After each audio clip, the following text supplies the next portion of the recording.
Welcome to Folklore on the Rocks.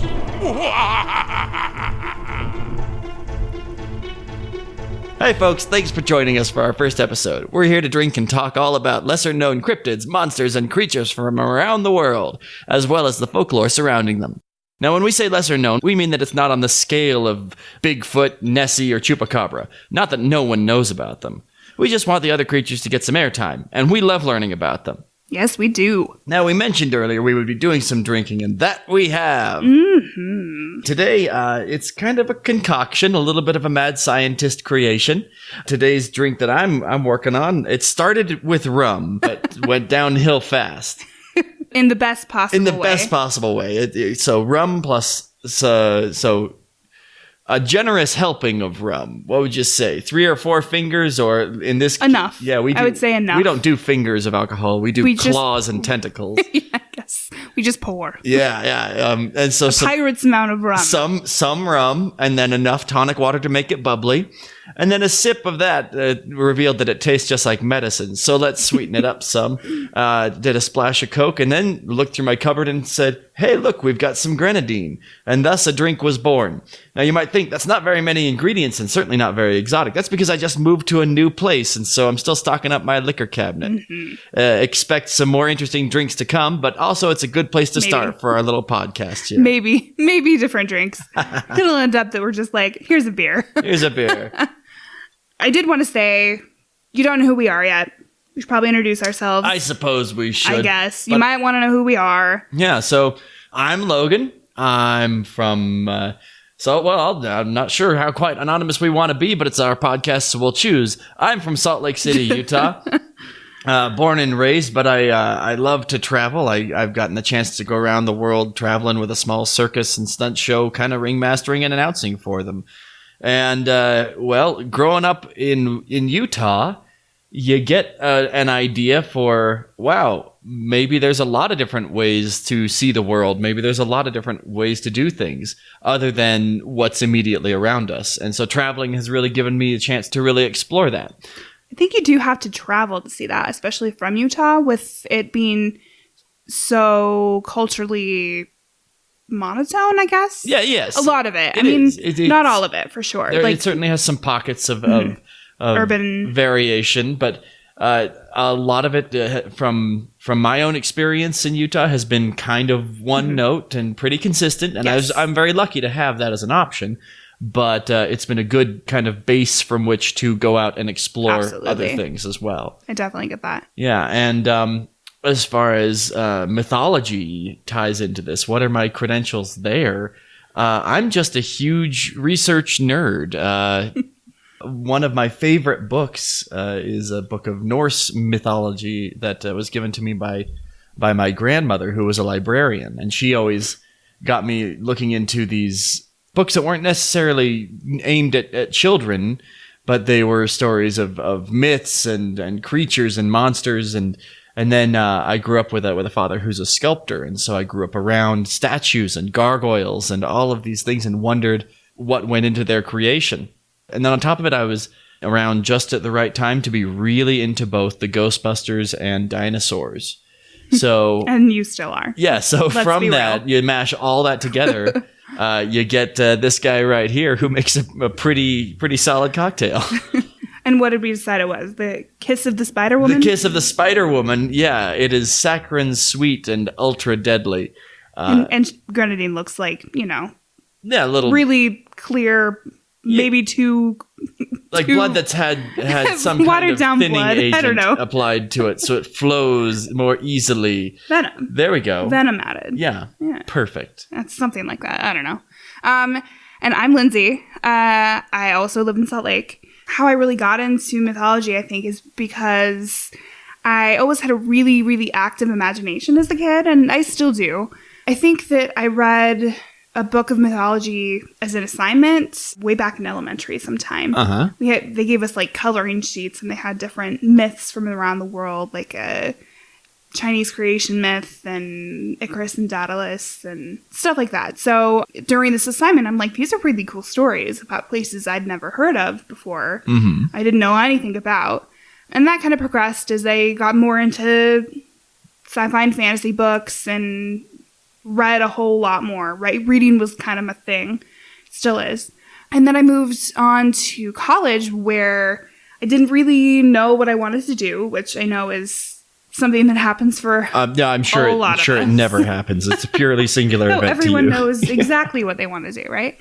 So my idea for figuring out what the hell it is I actually wanted to study in college was to sit down with the course catalog and read through each entry of courses and kind of just mark down what sounded interesting, right?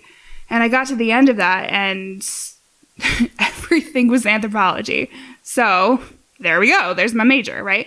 So I moved on and learned a whole lot more about cultural anthropology. It kind of changed my view on the world from very shuttered and closed, which I think is a product of the environment we grew up in, to panoramic. And I would never be able to go back to that original point of view I had in the world. And I appreciate that so much. I think that I have become a much more open-minded person from that. I think that I've learned so much from that. And I have such a healthy respect for other cultures from around the world. And it's as interesting as the things that make us different are, it's anthropology that kind of gives me that perspective of, okay, we are all different, but how are we all the same too? And I think that that's the thing that we're really going to explore in this show, because we're going to be doing a creature feature, which we'll be doing this week. And then the subsequent week, we'll be doing folktales from that region. This week, our creatures from Japan.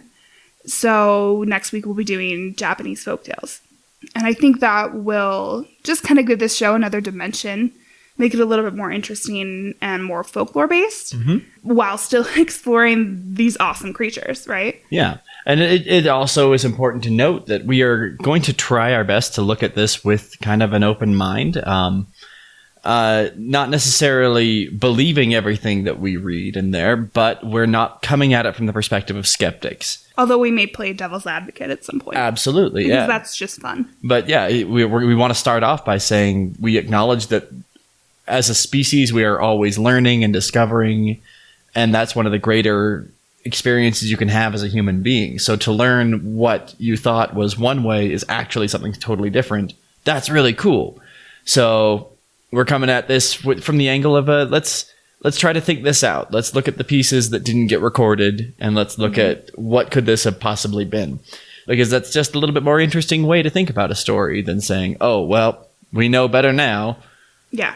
I mean, there's so much we don't know. Right? Absolutely. It could be true. It could easily not be true.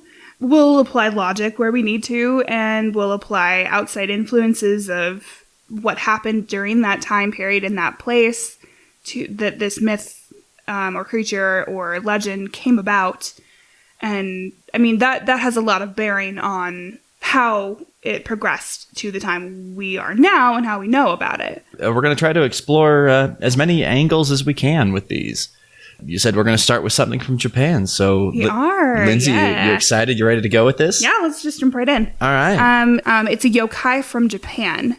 So first, I kind of want to talk about what a yokai is. That's a good start. Yeah, I know a lot of people do know what yokai are, especially if you've done any research into Japanese mythology or at all. Yeah, right? yeah. The kind But of not everyone has. Yeah. So we'll just kind of give a cursory idea of it. Basically, yokai, it's essentially a broad, catch-all term for a very wide variety of supernatural creatures and phenomena in Japanese folklore. So kind of like spirits, monsters, demons, goblins, ghosts. The word can be translated to basically any of those. all kinds of cool stuff. Okay. It's kind of become more of a colloquialism. We'll talk about that in a minute. But if you're familiar with that culture, whether it's general interest or anime or university classes. I do feel like let's just get it out there right in the open. Raise your hand if you've ever seen an anime. Yeah, okay, I see you out there. Not me. Oh, wait. Oh, yeah. But that's something that should be addressed. Eastern culture is really coming into the West a lot more than it ever has. And it's really very interesting. Oh, it's super interesting. The idea that a cartoon isn't explicitly for a child. Wait, Adventure Time's for kids? Oh, wait. No, it's not. I freaking love that show. So Off topic. So yeah, if you're coming at this saying, "Oh, yokai, I know that from this anime," please. That's true. Yeah. You do. Mm-hmm. Yep. And if you got an anime to recommend to us, toss it our way. We can't guarantee we'll enjoy it, but hey, It'll be Logan watching it. yeah, probably. I'm so selective with anything that's animated, but there is some really great stuff out there. I'm more of a comic graphic novel than. Oh well, then you can get the hell shows. out right now. Well, yeah, too bad. Yeah. So sorry to interrupt. All right, yokai. Anyway, so if you have any experience with those, you probably know what yokai are, like we talked about. The folklore with yokai dates back to at least the 8th century in the Heian period, which is like 794 to 1185-ish. Mm-hmm. The oldest recorded histories that we have for that period. So basically, they go back to when writing started to happen in Japan, right? Yeah. So they go back further, definitely. But they were really expanded upon during the Edo period, which is kind of Japan's golden age of like art and culture. And that was like in the 1600s to 1888. Mm-hmm. And that's when everything we know really now kind of got cemented. Okay. Basically. Especially by artists like Toriyama Seikon. Seikon? I don't know. I'm going to slaughter a whole lot of words today, and I hope that you don't hate me. So, Yeah. sorry about it. So, yokai, they dipped in popularity in the Meiji period, which is 1868 to 1912. They kind of became like oh, you believe in those supernatural creatures, please. Yeah, it was, if I'm not mistaken, kind of the beginning of Western influence into the East. And a lot of it was... Superstitious belief wasn't really in vogue at that point in Japan. And so it kind of dipped, and it was due to the attitude that they, like I said, were superstitious and they were embarrassing, and there was a lot of wars going on. It's kind of hard to be like, oh, here's this supernatural creature, let's talk about it, let's revel in it and write stories about it when everyone around you is dying. And that's something to kind of remember as we explore stories going forward. Often they will occur at times of peace when people don't have something a little bit more grounded. When culture is at its when at the forefront. Yeah, is what I'm thinking. When there's time to think about, that goat in the field seems awfully strange. But right? Yeah. Otherwise, my neighbor's trying to murder me. Yeah. Otherwise, there's just bigger issues. Yeah. But they've become popular again in recent years through anime and manga, and specifically they were starting up again with the work of Shigeru Mizuki. He was a prolific manga writer, I think. I'm pretty sure that's what it was. Yeah. In my research, he kind of is the father of that, really. He kind of brought it up and it became super popular from his works again, which was really cool. That one guy is kind of the catalyst for starting that up again, and kind of is why we have all of the stuff that we have today, which is really neat. So, yokai, the creatures kind of range from evil to mischievous to benevolent, and there's a huge range of shapes and sizes too. Some look like humans, some look like hybrids of other animals, some kind of shapeshift between both. And there's like specific names for each of these classes of yokai and everything, but we won't go that far into it. I'll put some links in our show notes and you can do more research into that yourselves if you'd like. There's a couple really great books that I used in my research for this, and they talk in exhaustive length about the different classes of yokai. What are just some that we may have heard of? Like, for example, in the third Ninja Turtles movie, the Ninja Turtles were mistaken for turtle demons or kappas. Are those yokai? Kappas are yokai. Yes. Okay. Yes, they are. In Dungeons and Dragons, they have the bird people who can no longer fly, the kenku. Tengu? Kenku. Oh, maybe it's that different. Well, okay. I don't know.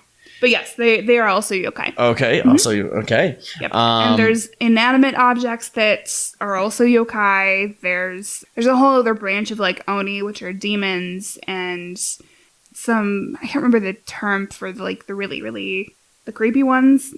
Those creepy like Japanese girl ghosts that we're all terrified of. Those are one, but they're like a different branch. I can't remember exactly. I don't have it in my notes, so I'm not going to talk about it, Logan. Oh, you're not going to... Because I don't want to say something wrong, sorry. But we are going to talk about the linguistics of yokai, because I'm a linguistics nerd. So, basically, the usage of the term yokai, it's pretty recent. They kind of first used as kind of a catch-all term by Yanagita Kunio in the early 1900s. Before they were commonly known as yokai, they were referred to as Mononoke. There's no great direct translation of it, but it basically means the essence of something that is mysterious or spooky. Mm-hmm. You're probably familiar with the term Mononoke. Yeah, it's a name I may have heard once or twice. Yeah.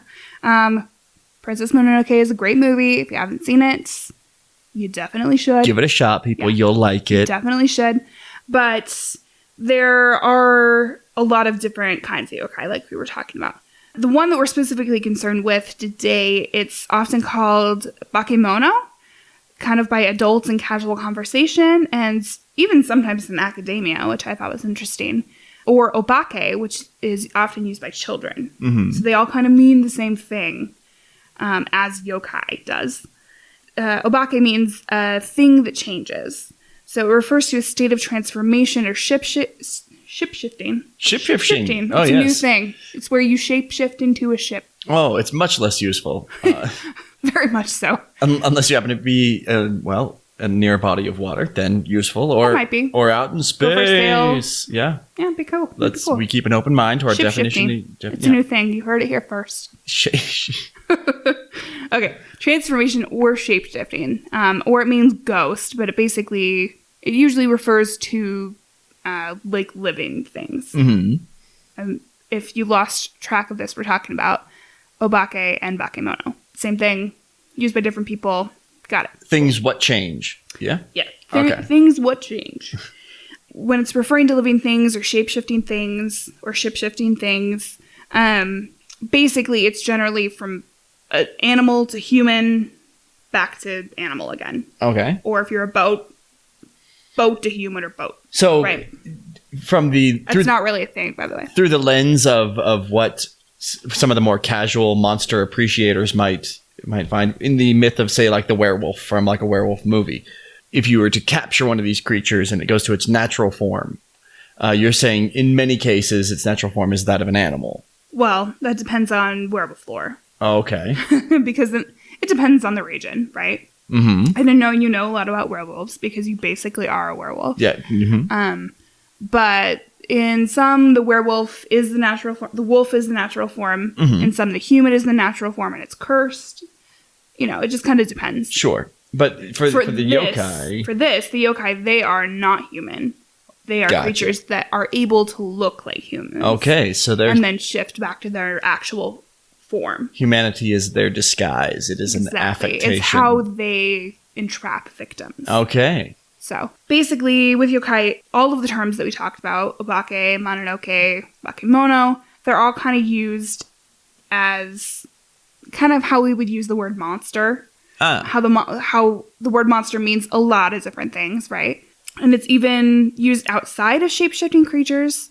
Like we talked about earlier, there's different types, like the inanimate object ones, or ones that always look like humans. But it's a descriptor...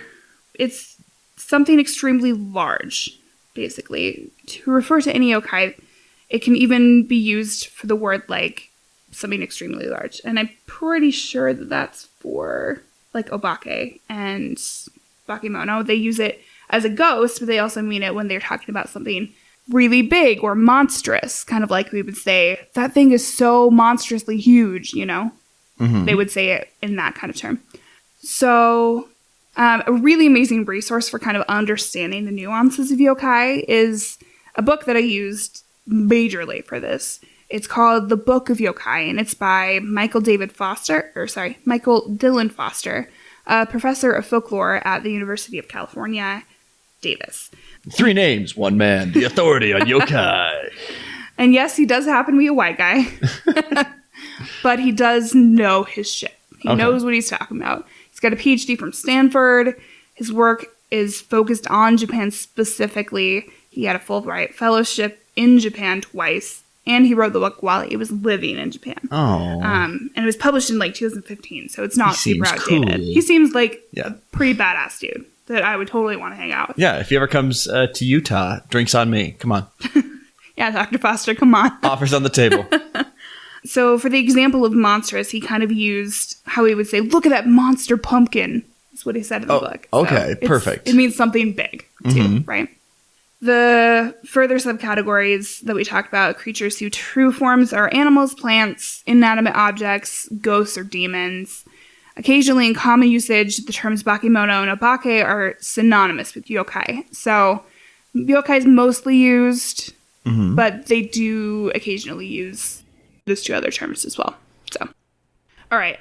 We're done talking about yokai as a generality right now. We've covered we have moved on from as that. a word. We all know what yokai is when you say it. All right. The word. The word. We're moving on to Yōkai Street. Yōkai Street. Yōkai Street. So, in my research, I came across a couple of really cool articles about a place called Yōkai Street in Japan. It's small. It's like 400 meters, which is about 1,300 feet. Or like a quarter of a mile. So not very big. And it's a street in Kyoto called Ichijodori, something like that. And it celebrates yokai from Japanese legend. The owners of the businesses on this street have created statues of yokai, and they place them in front of their stores. There's like 30-ish or so. Are they scary? Are they... It depends. Okay. Some are sculpted. Some are made up of like clothing and toys. They kind of just made them. They created the creatures. And are they kind of the cartoonification of these yokai? They're just representation. Okay. So some are probably cartoonish. Some are probably a little bit scarier. It kind of seems like a tourist grab a little bit at first. But the interesting thing is it's really not. It's more of a local celebration than anything. These are really small businesses that they really cater to their local community. They're not really souvenir shops, though you can buy stuff like that there. And they do have a few celebrations where you can go buy. They have like seasonal events in September and October.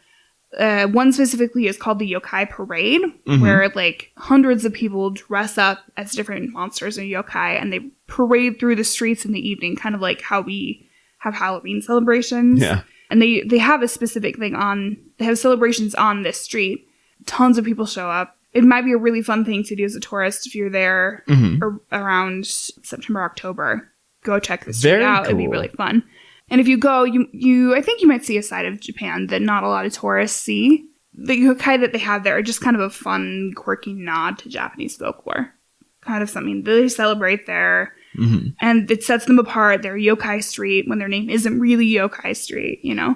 So all of the shop owners just kind of do their thing and contribute, and everybody is part of something. And it's just really fun. Yeah. I just like that idea of the community and celebrating your own personal folklore of your country, you know? Another event they have there is a flea market called the Monster Market, or Mononoke Ichi. And it's on the weekend. I don't know which weekends. They have a site where you can find out. And they sell like monster-themed goods, which I think is really fun. Some examples that I saw were like earrings shaped like eyeballs, or rice wine with spooky art labels, or like plush versions of yokai, which would be adorable.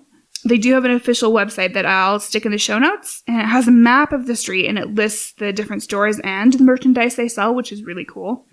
Especially when you're halfway across the world, you can actually find out more about it. Now, is this flea market only at certain times, or have they committed to the yokai aesthetic? Well, they've committed always. They have the yokai in front of their stores, but the monster flea market is certain weekends of the year. And I'm pretty sure they have a calendar on their site, so you can check that out and see if it's coincides with your So it's definitely a place to visit if you find your way there. If you're in Kyoto. Yeah. It's pretty easy to find directions to Yōkai Street. You can even just Google Yōkai Street and it'll show up.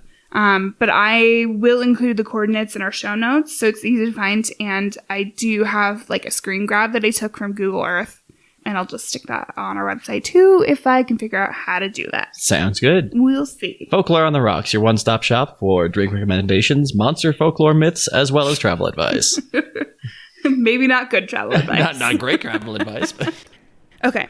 So, before we get into talking about the creature, let's talk about the real-life spider that serves as an inspiration for them. Oh, so so the Jorogumo is a real thing one might find? Basically, yes. In one way or Kinda. another? Okay. So, there's a spider in Japan, except in Hokkaido, which is the second largest and northernmost major island in Japan. So they're not on that island at all. And it's known as the Jorō Spider. Okay. Thus Jorogumo, right? Jorō. Got it. Cool. Scientific name is Nephila clavata. If you look that up, it'll bring up the Jorō Spider. They're also found in like Korea, Taiwan, China, and even recently in North America. Really? Yeah. So non-native species get... Yes, specifically in Georgia in the U.S. I did find a report of like Mexico, near Mexico City, but the Georgia ones were a big thing for a little while. I think the idea is that they came over in some shipment or something, and now they've kind of taken over a lot of area of Georgia. Spiders often do that. Yes, they do. But it was like a big deal because, I mean, they came, quite a ways over. Yeah, it's a long trip for a little spider. Trip. So they're in North America too. Cool. They belong to the golden orb web spider genus because their spider webs are circular and they're golden. They have this yellowish tint to them instead of just the normal like white that you would see with normal spider webs. Okay. So they're rounded and they're yellow. And there's specific genus of spiders that have this and they belong to it. Do you know what makes the yellow in there? Something. Listeners, if any of you know what is going to put that yellow in there, is it sulfur? Is it Is it copper? What? Any entomologists? There we go. You etymologists can hang out. Not entomology. Etymology. No, etymology is names. Yeah, entomology like which one is the bugs. one that's words? I always remember it as spider freak. If it sounds like ant, then it's a bug. There we go. Got it. Okay. Yeah. So, yeah, entomologists, we're calling on you. Etymologists, hang out. I'm sure we'll need you too. Your expertise as well. Definitely. All right. So, what makes the golden orb weaver spiders gold? Of one of those fine mysteries. If anyone else wants to take a crack at that mystery, we'd be listening Just as well. let us know. All right. We'll retweet you or something. I don't know. They are also known as banana spiders, but there are 3 different kinds of banana spiders, so it may not be the one that you've heard of. There's the Hawaiian garden spider that's a banana spider. They are in islands in the West Pacific Ocean. And the Brazilian wandering spider, which is probably what you've heard of. And it's in Brazil, South and Central America. That one, its venom can kill a human. Yes. So its bites are actually quite rare. And there's a super effective antivenom if you get it treated quickly. So I remember that one very that. Specifically from Metal Gear Solid 3. So there are 3 kinds of banana spiders. This is one. It's not the one you probably know of as a banana spider. Something really cool about these guys are the females are really large. They're up to like 7.6 to 10 centimeters, or for us stupid Americans, 3 to 4 inches in their leg span, basically as big as your hand, right? So Whoa. They're big ass spiders. And sometimes they're 4 times larger than the males, which is sexual dimorphism. That is some sexual dimorphism right there. I mean, there's more significant cases, but this is definitely one of a good example of sexual dimorphism. Some are large enough to catch and eat small birds. I could do that, but I don't want to. Well, you're a lot bigger than 4 inches tall. So impress me then, Logan. Oh, deal. Okay. Sounds good. Yeah. The males are kind of like a plain brown, but the females are actually really colorful. And there's a Nat Geo article that I read that says it way better and more poetically than I ever could. So, quote, adult female enclavata are spectacular sights with striped legs and abdomens that appear as though they've been dipped in a pool of swirling yellow, red, and black paint. Unquote. Wow. Isn't that poetic? Very. Well, I freaking love Nat Geo. They know what's up. They sure do. They do. Once upon a time, I wanted to be a writer for them, but, well, other things came up. You still have lots of life left. Lots of time. You can do it. Okay, so something you might want to know, because there are a lot of people that are arachnophobes, and some that are just a little bit afraid of spiders, right? So if you are bitten by this spider, it will merely cause localized pain. The bite kind of feels like a bee sting, and you may experience some redness and blistering, but it's usually going to resolve within 24 hours. Okay. So, no big. These guys aren't going to kill you. Look pretty exotic. Gorgeous, big, a little scary if you're afraid of spiders, and really not going to hurt you more than like a mosquito bite or a bee sting would. It's very rare for people to be allergic, so the only time they're really life-threatening is if you are allergic to their venom, but it's much more rare than if it's like a bee sting. Yeah. Right? So that their strength of venom is not their claim to fame, but they do get a cool story that that comes from them. Yes, they do. Just one more little tidbit about them. Their webs, they spin really large webs. They're usually often around a yard, so like 3 feet in diameter, which is pretty big. Something you probably don't want to walk into. Yeah, if I can avoid it. Not so fun. Okay, so now onto the story. On to the story, right? The Jorogumo is an arachnid yokai with the ability to shapeshift into a beautiful, seductive woman. Okay.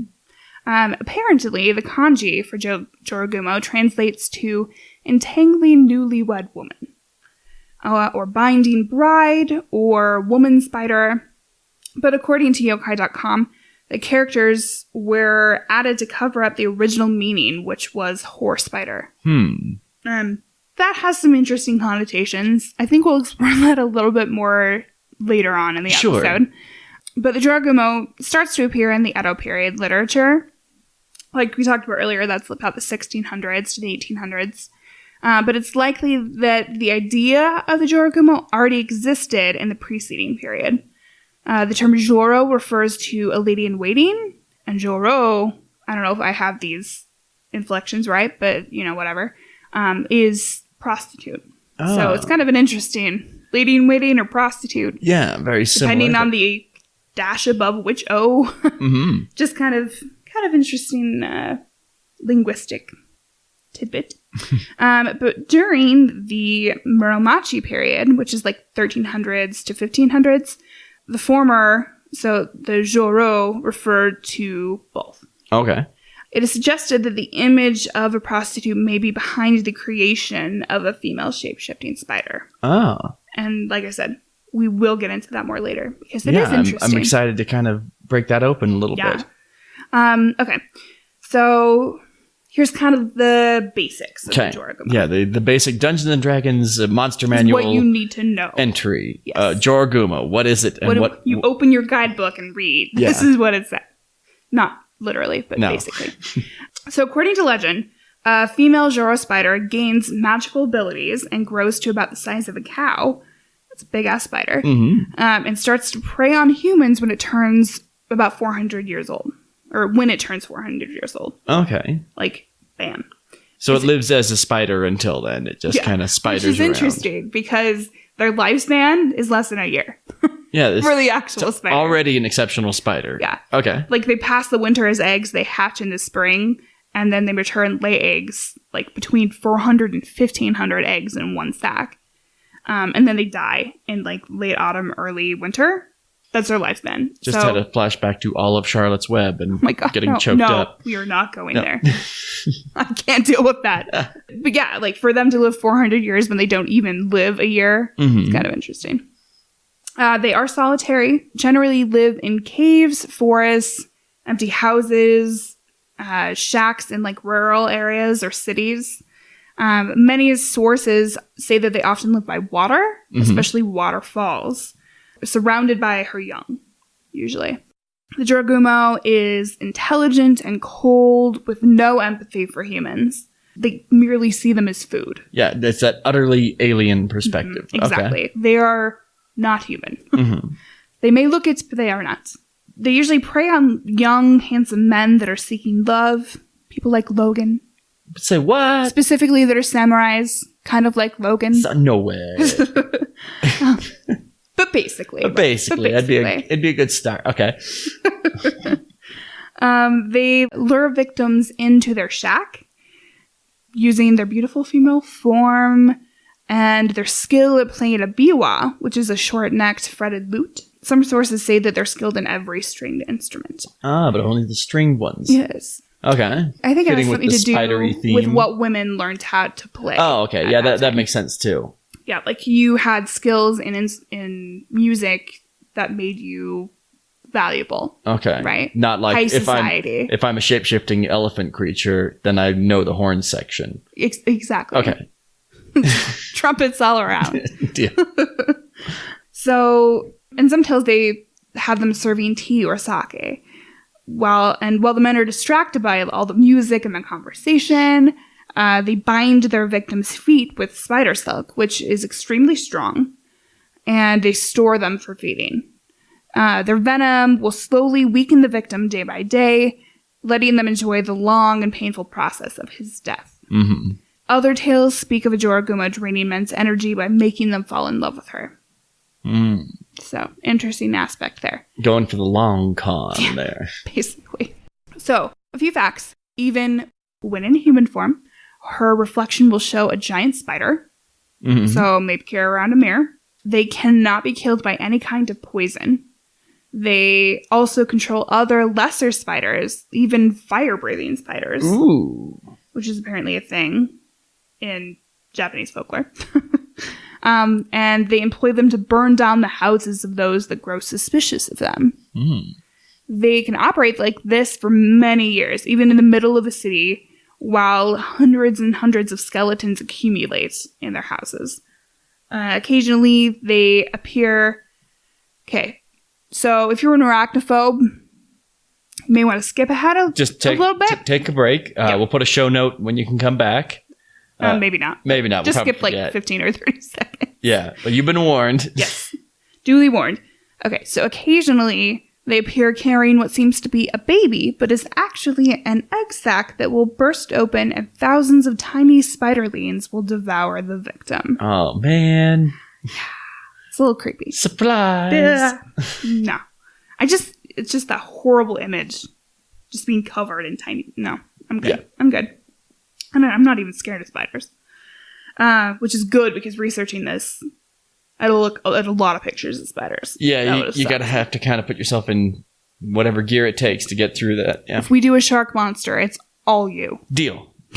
Plus, you want that anyway. Okay, so drawings often depict a Jorogumo as a half woman, half spider, but they're usually one or the other, actually. Mm-hmm. Okay.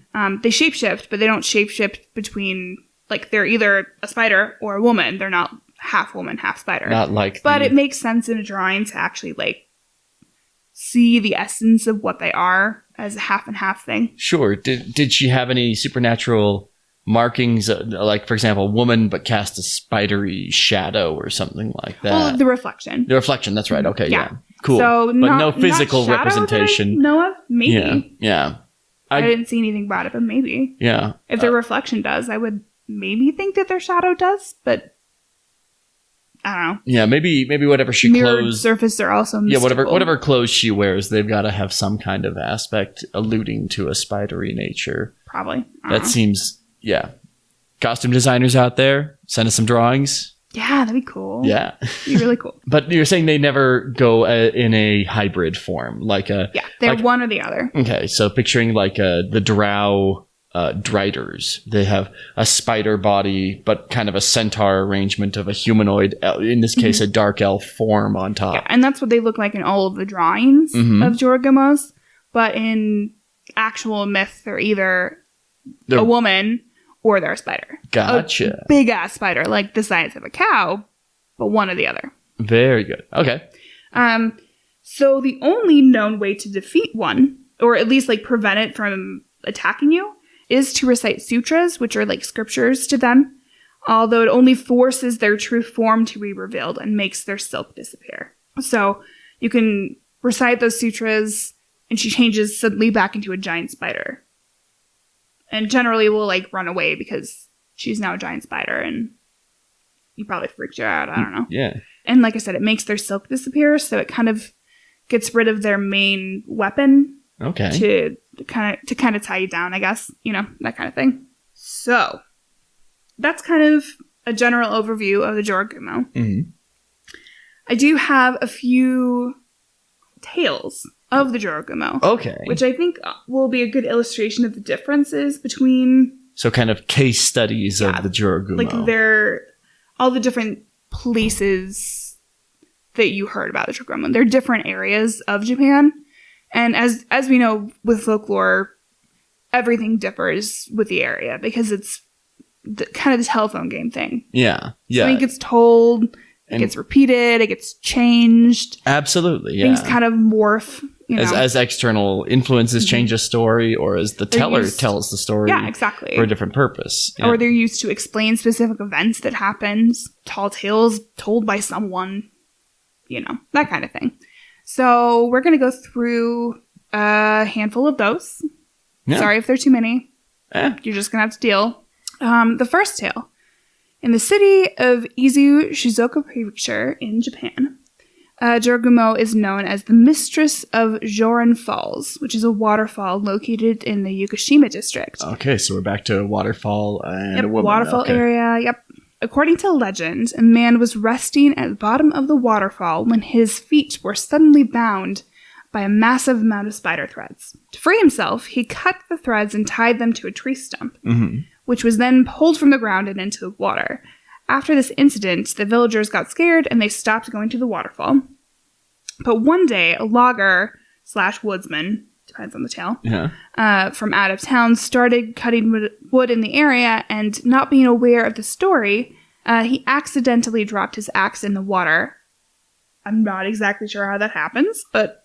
It's a heavy axe, and... Not my story. Maybe he's drinking... Throwed it a little... Yeah. Threw it a little too vigorously. I don't know. Yeah.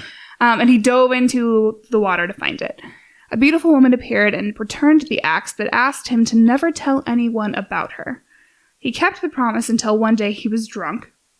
Typical. As one does tend to be, yeah. He finally told the secret after feeling anxious about keeping it, and he was relieved. Then he fell into a deep sleep and never woke again. In another version, he was pulled outside by an invisible string as soon as he told the secret, and they found his corpse floating in the falls the next day. Oh, no. So, let that be a lesson. Yeah, don't let your axe fall in the water. Or exactly. If it does go in the water. Or maybe don't tell a secret you're not supposed to know. That's the part I was missing. Oh, gotcha. Because an angry spider woman might kill you. I don't know. Okay, so another variation of the tale is this. The logger falls in love with the Jorogumo, in woman form, obviously, and visits the waterfall every day to see her. As time goes on, he gets weaker and weaker. A monk, an Osho, or a high-ranking Buddhist priest from a nearby temple thinks that the logger has been ensnared by the spider. So the monk and the logger go to the waterfall together, where the monk reads a Buddhist sutra aloud. While he's reading it, spider threads emerge from the water and attempt to snatch the logger, but the monk shouts the sutra and the threads disappear. The logger finally understands that the woman is a spider, but he can't shake his love for her, which I find a little bit creepy. Yeah. But, you know, it's not up to me. Yeah, okay, yeah. He then asks Tengu, and we'll talk about him some other time, and his various incarnations. There's a couple different versions of the Tengu. I've heard the name. I can conjure some visuals. Well, one's like a woodland spirit. And the guy with the long nose, he fought in one of the Tekken tournaments. God. There we are. We know everything because of video games and anime. Yes. So we'll talk more about him in another future episode. We'll do a whole thing on him, I'm sure. But he asks the Tengu for permission to marry her. But the Tengu refuses, as this kind of love is forbidden. Oh. Shocking. Yeah. The logger ran back to the waterfall and was caught by silk threads falling into the water and never surfacing again. Oh. Lost to the ages of history. Because she's a monster and not a human. Do not trust Spider not capable of loving him back. Yeah, that again, back to that otherworldly alien humans are prey, not friends kind of don't attitude. Care about you, bro. That's what it is. It's a hard pill to swallow. Okay, so third one. There are many versions of this tale, or of the logger tale. But another notable one is from Saidan, which is the capital of Miyagi Prefecture in Japan. So in this version, after the stump is pulled into the pond, the vlogger, or some versions say that it's like a fisherman, hears a voice saying, how clever, or clever, clever. Not sure which, but in Japanese, it's kashkoi, kashkoi. Because of this, the area came to be called Kashikobuchi, which translates to clever abyss. Clever abyss. Clever abyss. I like In this area, the Jorogumo is worshipped as a goddess who protects people from drowning and warding off water disasters. And there's a monument and a small torii, which is like a small Japanese gate thingy that's usually found at the entrance or within a Shinto shrine. And it marks the transition from the mundane to the sacred. Okay. Which is pretty cool. Both the monument and the torii are still actually standing at that location. The torii is engraved with, forgive me, Myoho Komonore. Okay, well... Which, according to somebody on Reddit that I asked, who I trust implicitly because it's Reddit. Reddit, yeah. And I do trust them far more than Google Translate, but that kind of goes without saying. But it means either spirit of the marvelous spider or spirit of the spider with the most excellent methods. Both are good, okay. Fancy pants, yeah. I know. I think that I found where it's located, but since it's in Japanese, I can't be absolutely sure. I used the kanji for Kashikobuchi to actually search for the location, and this is what came up. So I'm like 90% sure that it's correct. The coordinates are going to be in our show notes, and I have some photos from somebody's blog. I'll put the link there too. There's a screenshot from Google Earth, and they're all going to be on our website. Oh.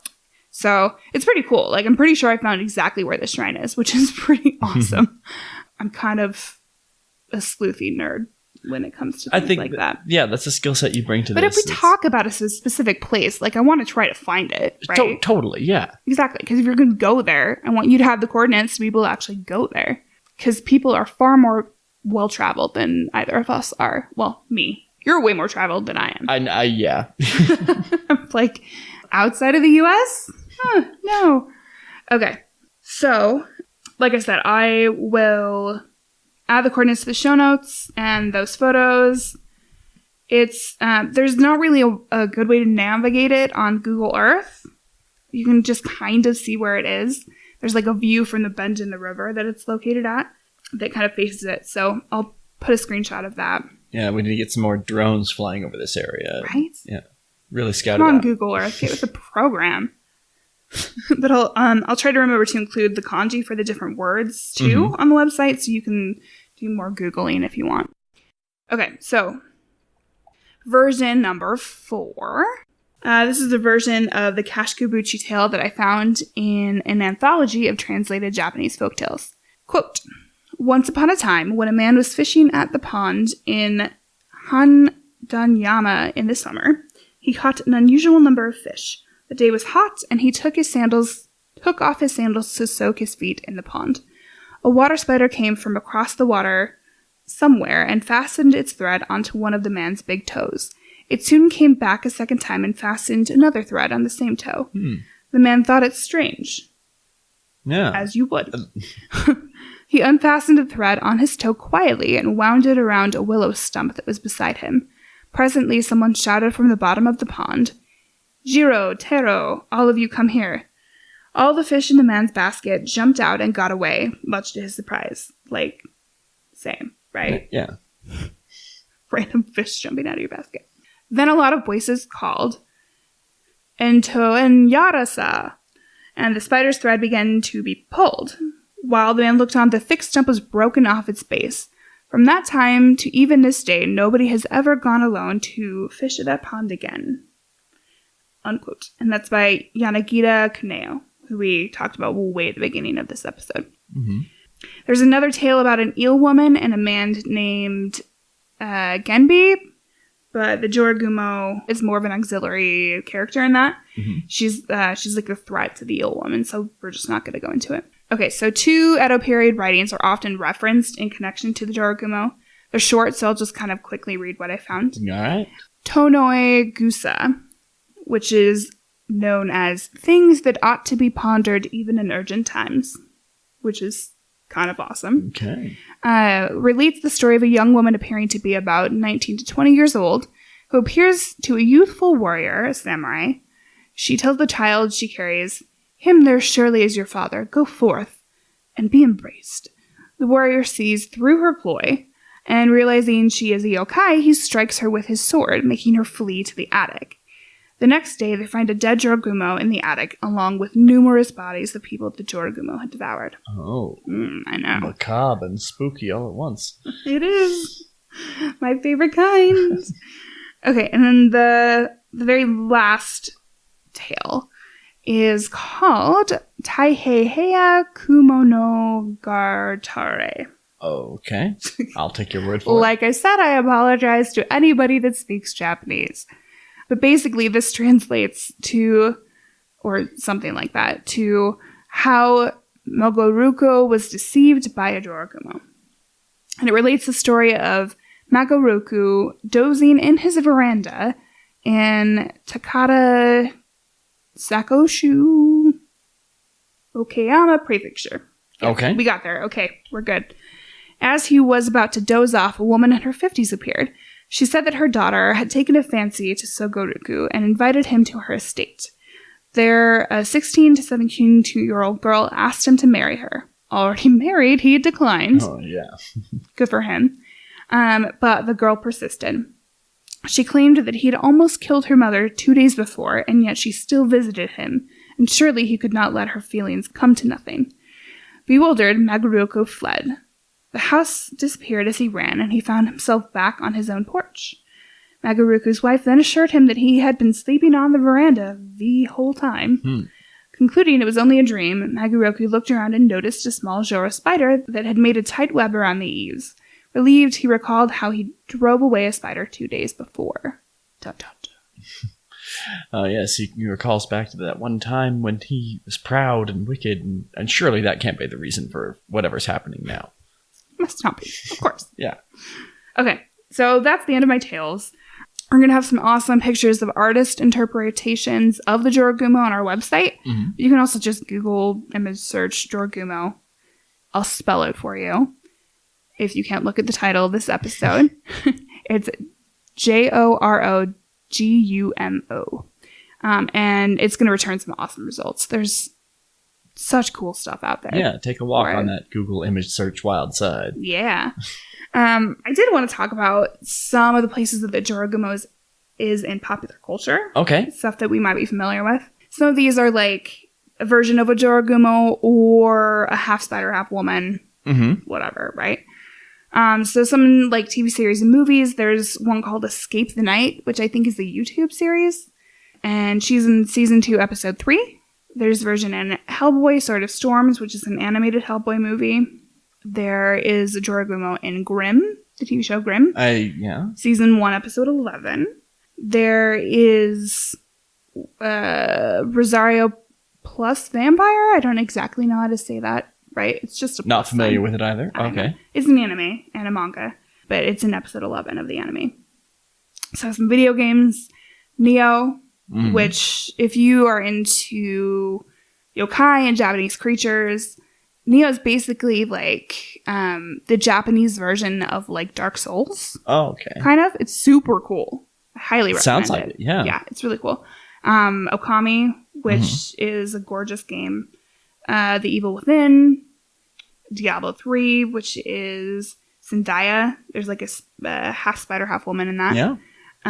Dark Souls, there's the twin Spider Woman. I don't know if you played Dark Souls, but Not that one I haven't, no. it's Quelaag and Quaylana. I think you like kill one and then talk to another or something. Oh, okay. Brothers: A Tale of Two Sons, which I think is a PC game, and then Phantasy Star Online 2. Some short stories and books are Magic Dreams by Alona Andrews. It's a short story. It's actually a wife-husband pair of authors, but they have written some really awesome urban fantasy books that I love.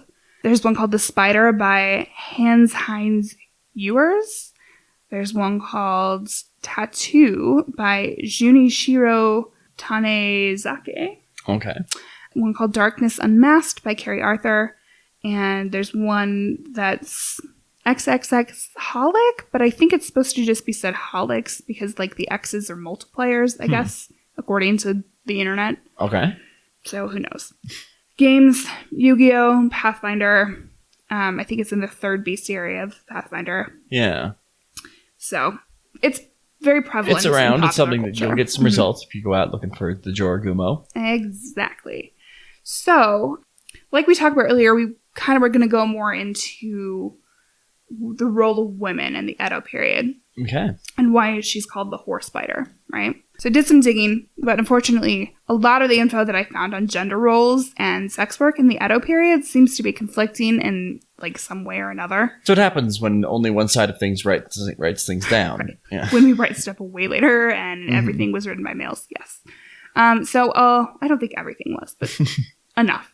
But I'll just briefly touch on a couple of points, but I'm not going to go hugely into depth on their role. So Japan used to be a matriarchal society, which I didn't know, but that's pretty cool.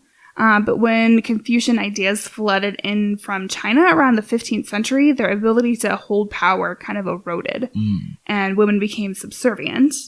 Japanese women's role in society during the Edo period was to be a loyal wife, housemaid, consistent producer of children, which was actually pretty dangerous at that time. Yeah. You could easily die in childbirth. They didn't really have a choice in who or when they would marry. Many weren't allowed an education. Occasionally, the daughters of samurais would receive, like, a restricted education. They learned how to read and write, basically, to kind of run a household, but that's really all. Okay. They were to bear and raise children and keep the house clean and in order. That was the role really of women those days, right? So this is pure conjecture on my part, but I think that the concept of the Jorogumo, the Horse Spider, stemmed from the relative freedom that men in the Edo period perceived courtesans as having. Their wives and often their daughters fell into this expected and restricting gender role, while courtesans were essentially women with jobs, right, that didn't answer to a man. This is me just kind of assuming here, but that was probably a little bit frightening for a male in that era. While most courtesans were outside the typical gender roles of that society, they usually didn't have a choice in the matter, actually. Often they were born into poor families in rural areas, and they were sold to brothels around the age of 7 or 8.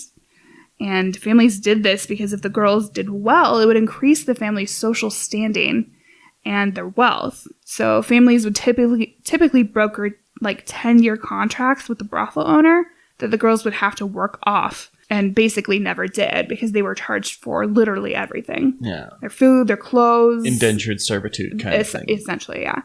So when the girls were young, they would do, like, daily chores and assist the older women, all while they learned how to do things like how to manipulate someone with their words, how to write love letters, and how to cry on cue, using a bit of alum hidden in their collars. I had no idea what alum was. So, according to Google, it is a colorless astringent compound that is hydrated doubled sulfate of aluminum and potassium. Okay. So if she did well learning all these skills, around 10 or 11, she'd receive further elite training, such as adequate singing, playing instruments, dancing, writing poetry, calligraphy games, and, like, a tea ceremony. How good they became at all of this would determine their standing in the courtesan hierarchy, which was very catty. I'm sure. Just saying. Like, how much space they had in the brothel and how fancy their clothes would be. And then, obviously, extending beyond that, who their clients were, how much money they made, etc. Their virginity would be sold at a high price around this time, and while she was in training, her debt to the brothel only increased, right? They were charged for luxurious and expansive wardrobe, fees and tips for all of their attendants, among a bunch of other stuff, kind of like we talked about earlier. The debt was such that even they would almost never be able to buy their freedom. And the competition inside the brothel was fierce enough to grow, like I said, catty. There was a guidebook from 1660 called The Mirror of Yoshiwara, which was the pleasure district set up by the shogun. Mm-hmm. And it kind of warned of like a femme fatale courtesan faking their attraction or pleasure and deceiving men into falling in love with them, which the men typically wanted to believe that these women were in love with them, right? Mm-hmm. There is a quote from a Collector's Weekly article that I'll post in the show notes by Laura W. Allen, and she's the curator of Japanese art at the Asian Art Museum. And it says, quote, "That was the way men were led to think about the women. That they were these tricky femme fatales who could trap you. They could pretend to be in love with you, but not really be in love with you. Mirror of the Yoshiwara is fascinating to the extent that it creates an image of women who are very alluring. You really want to spend time with them, but at the same time, you need to be on your guard, which makes it all the sexier." Close quote. Yeah, that is interesting. That's... I know, isn't it? So in reality, most courtesans died by the age of 20 due to a toxic combination of venereal disease, unwanted children, and the like lead makeup that they used to whiten their skin. Which it was a hard knock life. Absolutely. Yes. So this is where I think that like the myth of the Jorogumo stems from. I think it stems from evil trickster women who would make you fall in love with them, thus the horse spider. Mm-hmm. Right? And that's really all I have for the Jorogumo. Well, cool. And that's a great kind of delve into attitudes toward women that were kind of tied to this myth of the spider. That it does kind of touch for an intro monster on something that has kind of a gendered aspect to it. These are very specifically female. Now, have there been any stories of male Jorogumo, or do they have a male equivalent? Not in Japan that I know of. Okay. I mean, there is another arachnid yokai, but they're not the same. But kind of a different thing. Yeah, I can't remember what they're called right now.